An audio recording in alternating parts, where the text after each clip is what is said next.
포스트 양자암호 표준화 정책이 글로벌 IT 시장과 양자 컴퓨팅 기업에 어떤 파장을 불러일으켜 볼지 정리해 보았는데요. 이것을 왜 알아야 하느냐? IBM, 아이온큐 같은 기업에는 어떤 일들이 벌어지게 될 것이며, 특히나 여러분들이 여기에 집중을 하셔야 된 이유, 정책별로 단계 예상 위치를 통해서 미리 우리가 성장성을 좀 추정해보는 시간을 갖자 싶어서 정리를 해보게 되었습니다. 잠깐 정리해드리면요. IBM은요, 클라우드와 양자 컴퓨팅 플랫폼을 기반으로 PQC 전환 프로젝트를 수주를 할 가능성도 있기 때문에 살펴볼 필요가 있겠고요.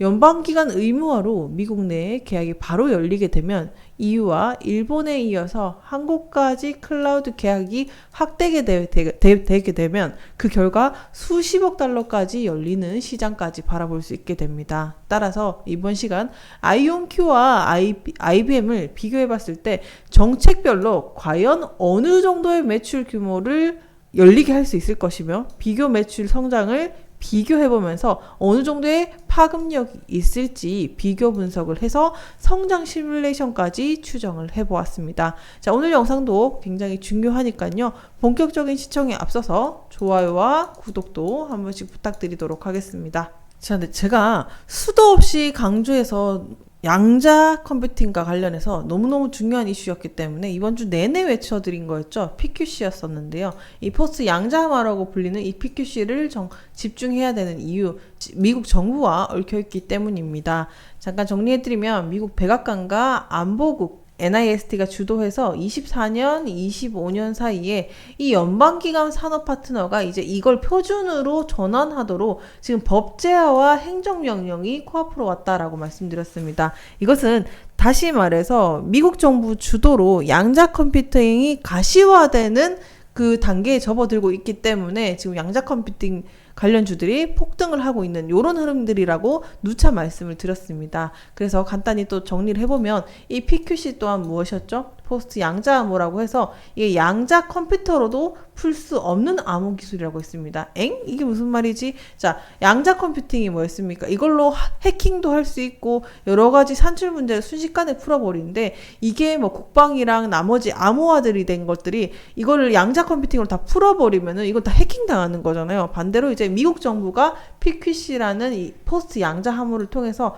양자 컴퓨터가 와도 풀 수 없는 암호 기술을 만드는 게 PQC다. 이렇게 정리를 하면 돼요. 어쨌든 미국 정부 주도로 양자 컴퓨터형이 보완화가 이제 구체적으로 진행이 되고 있는데, 자, 여기에서 주목해야 되는 기업이 제가 뭐라고 했죠? IBM과 그리고 아이온큐라고 말씀드렸습니다. 이거를 전환해야 되는 길로는 무조건 갈 수밖에 없다라고 말씀을 드렸는데, 데이터 유출 리스크, 국가 안보, 산업 연쇄 효과에 이어가지고 이거 양자가 나오면 한꺼번에 해킹 때문에 뚫릴 수가 있다. 그래서 무조건 이거 해야 된다라고 말씀드렸습니다. 근데 여기에 선두 있는 기업이 IBM과 아이온큐다라고 했는데, 오늘은 주말이고 하니까 제가 구체적으로 이걸 어느 정도 수치화해서 어느 정도의 이 시장인지를 좀 비교 분석을 했고, 이게 매출로 잡혔을 때 어느 정도의 추정치를 내는지를 좀 살펴보는 게 중요할 것 같다라고 생각이 들었습니다. 자, 일단 제가 이 영상을 계속 강조하는 데는 이유가 있어요. 이 시장은요,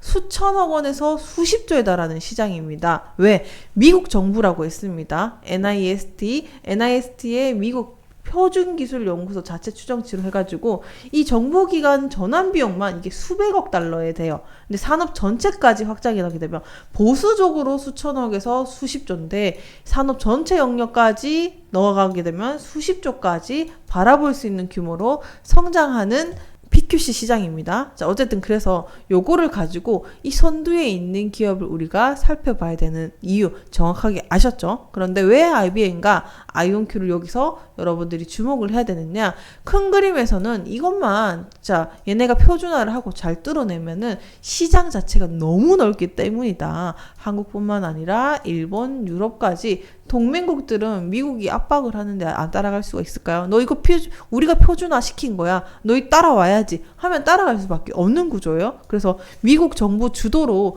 여기에 기술을 받쳐줄 수 있는 기업들은 이 기술을 가지고 IBM이 될 것이냐, 아이온큐가 될 것이냐, 이거를 가지고 이 기업의 성장 속도는 엄청나게 빨라질 수 있다라는 거예요. 왜? 나라뿐만 아니라 미국의 금융, 군사, 기술, 네트워크 이거 단절되면 끝이에요. 그러니까 무조건 사활을 걸어야 된다라고 말씀드렸죠. 자, 그러면 이쯤에서 이 둘의 강점을 비교해보고 확률을 추론을 해서 수치까지 추론까지 정리를 해보도록 하겠습니다. 자, 보시게 되면 이 큰 틀에서 글로벌 기업의 금융, 클라우드, 방산 시스템, 미국 인프라와 연결이 되어 있다라고 말씀을 드렸습니다. 그런데 미국 데이터 센터 중심으로 글로벌 서비스를 제공하는 게 IBM과 AGUR이라는 그룹과 함께 하는데요. 어쨌든 이 방산운육, NATO 표준까지 필수를 쓰게 되면서 결국엔 뭐다? 이 PQC를 안 쓰게 되면은 얘네만 미국 시장, 그러니까 이걸 쓰게 되지 않으면 이 시장 자체에 접근이 불가합니다. 그래서 미국 기관과 데이터 보안 협력을 불가하기 때문에 따라가야 돼요. 근데 여기서 가장 그 선두로 부각이 되는 게 IBM과 아이온큐인데 이 둘의 특징을 보게 되면 사업 구조를 이해하셔야 됩니다. IBM 같은 경우는 클라우드예요. 클라우드 엔터프라이즈 솔루션 이 양자 플랫폼 같이 일을 하고 있는데 이게 정부 전환 작업에 직접 참여를 했다라는 기업이 있다, 이력이 있다라고 말씀을 드렸죠. 그래서 이 미국 정부 의무와 맞물리게 되면서 IBM 클라우드와 PQC 솔루션까지 제공을 하게 되면 계약 증가 빈도수가 굉장히 빠르게 올라가게 됩니다. 뭐 지금 또 우리나라 정부랑 IBM과 이제 협력 소식이 또 나오고 있는데 이런 식으로 확장의 연계성이 계속 뻗어나갈 거예요. 자연스러운 현상처럼 이제 물밑으로 파고들 것이다. 이렇게 유추를 해볼 수가 있고 일단은 저는 이제 물밑 작업에서 점점 시작되고 있지 않나라고 생각이 들어요. 그래서 이제 IBM 같은 경우는 클라우드 계약을 확대를 노려보면서 PQC 기반의 컨설팅과 마이그레인 서비스까지 제공할 수 있는 지배력의 확보의 우위성이 있다. 이렇게 정리를 할 수가 있겠고요. 그리고 아이온큐 같은 경우는 얘는 상용 양자 컴퓨터를 개발을 합니다. 그래서 마찬가지로 클라우드 개발도 하는데 양자 알고리즘을 테스트를 하고 있기 때문에 얘도 정부와 그 연구기관 글로벌 파트너십을 확대할 수 있다라고 앞전에 간략하게 한번 말씀을 드렸었죠. 자, 그러면 우리가 가장 중요한 거는 뭐였죠? 과연 이 매출이 24년, 이제 25년을 기준으로 이것들이 얼만큼의 파급력을 끼칠 수 있느냐를 점검을 해보셔야 되는데, 자, 결과는 이렇게 추정을 해볼 수가 있을 것 같습니다. 24년 기준으로 이 IBM의 연매출은 600억 달러입니다. 아까 말씀드렸듯이 클라우드와 컨설팅 구조로 안정적인 매출을 형성을 하고 있는 게 IBM의 포지션이고, 아이온큐 같은 경우는 연매출이 2.2억 달러 수준으로, 자, 비교적 IBM보다는 작지만 그래도 양자 컴퓨팅에 있어서는 완전히 타겟팅이 되어 있는 요런 앵커가 되어 있는 기업이다라고 볼 수가 있어요. 그러면 이 둘이 이제 매출의 시뮬레이션을 돌렸을 때 어느 정도의 성장성을 보여주느냐가 앞으로의 주가의 폭발력과 상승력을 가져올 수가 있을 텐데, 일단 IBM 같은 경우는 자, 워낙 이 친구 같은 경우는 기존 매출이 크죠. 그래서 약간 다소 적게 느껴질 수도 있습니다. PQC 연방과 협력을 했을 때 수익이 한 1억 달러에서 5억 달러까지 초기 단계에서는 발생하게 돼요. 왜? 이게 연매출 1% 정도 아직까지 상용화 이제 법직 행정명령하고 통과되는 수준이기 때문에 1단계 수준에선 요 정도로 잡히게 됩니다. 그래서 동맹국이 확산이 되게 되면 이게 10억 달러까지 매출을 올릴 수 있는, 그러면서 이게 결국에는 뭐다? 생태계 확장이 돼야 돼요. 이렇게 됐을 때 수십억 단위까지 장기 계약으로 갈 수 있는데, 초반에는 요런 스파트로 가다가 생태계만 잘 장악이 되면 IBM 같은 경우는 지금 당장에는 요 매출 비중이 작게 느껴질 수 있지만 이게 생태계 확장만 잘 하게 되면 클라우드와 보안, 세그먼트 성장률이 2%에서 3%까지 끌어올리게 됩니다. 그래서 방어적인 대기업에서 기술 표준 주도 기업으로 전환하게 됐을 때는 그런 주가의 모멘텀이 굉장히 크게 있을 수 있다라는 거를 그 포인트를 기억을 해주셔야 된다. 초기 단계에서는 좀 지지부진할 수 있으나 이게 생태계 확장이 되는 순간에는 완전 임계점을 터트려 버릴 수 있는 포인트. 그래서 성장률 2%에서 3% 정도 저는 내다보고 있습니다. 자, 그러면 두 번째로 아이온큐를 집중해 주시면 좋을 포인트. 는 아이온큐 같은 경우는 아까 R&D 계약을 하고 5천만 달러. 야, 이 친구는 IBM보다는 몸집이 작죠. 아직까지 적자 기업 수준에 머물러 있는데 왜 덩치가 작은 만큼 전체 매출 규모가 조금씩만 올라보다 얘 덩치 큰 애보다는 티가 팍팍 나겠죠. 그래서 이게 주가의 변동성이 눈에 띄게 보여지기 때문에 얘네는 매출 대비 25%까지 비율적으로 보면 성장을 할 수 있습니다. 그래서 R&D 협력을 통해서 누적이 되면 될수록 얘는 상승폭이 굉장히 클 수 있다. 왜? 기존 매출은 모음집이 닿기 때문에 비율대로 따지면 얘는 모음집에 비해서 2배에서 3배 달러 가까운 상장률을 보여줄 수 있다. 그러니까 뭐 정리를 하면 얘는 좀 안정하다라고 볼 수가 있겠고, 얘는 좀 역동성 이런 포커싱에 맞춰서 볼 수 있겠죠. 그래서 자, 비슷해 보이지만 이 다른 둘의 포지션은 매출이 커서 작아 보이지만 이 타이틀을 가지는 거는 PQC 표준화 때문에 클라우드와 보안 매출의 성장률이 추가되게 되면서 장기적인 우성량을 바라볼 수 있겠고요. 얘는 작은 베이스에서 출발하기 때문에 성장률의 효과가 극대화되는 단계로, 그래서 1단계, 얘는 1단계, 2단계가 조금 미미할 수 있지만 이 친구 같은 경우는 1단계, 2단계만으로도 25%까지 막 성장률을 보여줄 수 있는 캐파이기 때문에 그렇게 성장을 할 수 있다. 왜 너는 이렇게 추론했니? 라고 여러분들이 물어보신다면 전 이렇게 말씀드릴 것 같아요.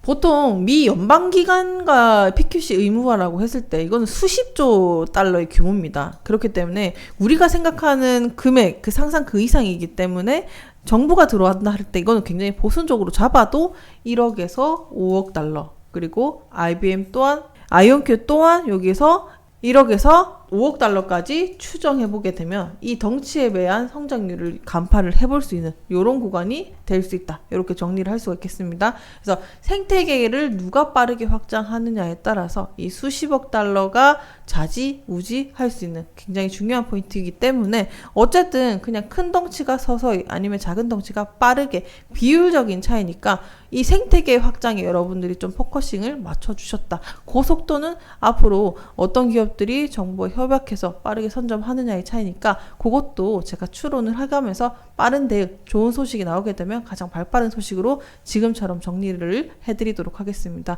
좀 안정적으로 좀 살펴보고 싶다라고 하시는 분들은 IBM을 또 눈여겨보시겠고요. 그리고 역동성에 맞춰주신다라고 하면 아이온큐를 또 집중해주시면 좋겠습니다. 자, 그리고 IBM, 아이온큐 양자 관련해서는 굉장히 좋은 기업이죠. 이 기업들을 내가 중요한 타점을 좀 잡고 싶다, 또 상세한 내용을 받고 싶다라고 하시는 분들은 제가 또 바로 이 리포트 자료와 타점까지 바로 공유해드리도록 하겠습니다. 타점을 잡아가지고 최대한 저점에서 계속 모아가시는 전략을 취하는 거겠죠.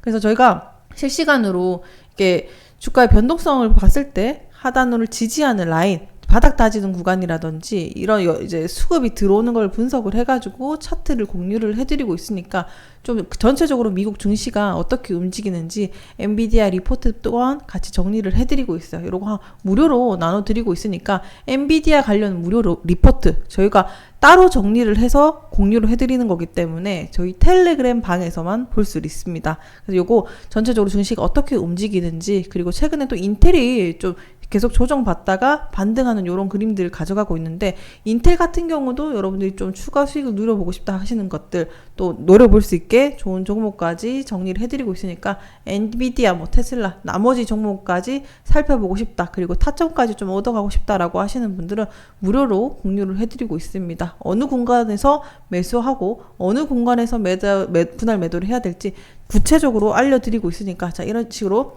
자, 상승 이후에 추가적으로 분할 매도인지 아니면은 매수인지 전체적인 자리까지 다 잡아드리고 있으니까 요거 보시면서 여러분들이 뭐 스윙 관점에서 보시든 중장기 관점에서 보시든 이런 전략으로 취할 수 있게끔 도와드리도록 하고, 오늘 영상에서 좀 보담아 드린 내용 또한 리포트로 다시 세부적으로 정리를 해서 또 공유를 해드리도록 하겠습니다.